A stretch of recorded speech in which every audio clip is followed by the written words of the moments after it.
Vsako prikolico pšenice in koruze, ki jim jo kmetje pripeljejo, zagotavljajo v PP Agro, skrbno pregledajo.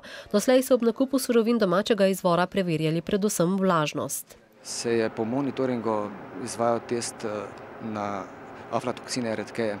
Seveda bomo pa v nadaljevanju nabavili opremo za izvajanje hitrih testov.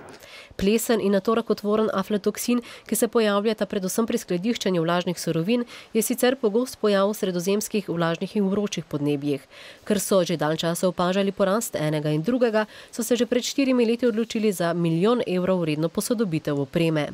Povečanje kapacitet sušilnih kapacitet in pa čiščenje zrnja ter računalniško nadzorovanje transportnih poti in skladiščenega blaga.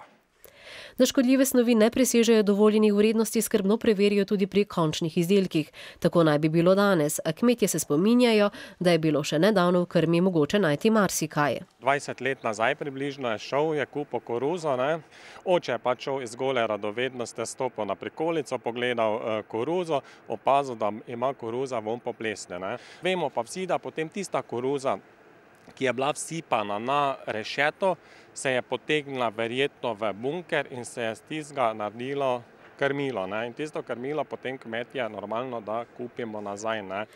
Velja torej dobro premisliti, kam in kako z oporečnim blagom. Za obstoj pri in predelovalcev je namreč neoporečnost krme in živali nujno potrebna.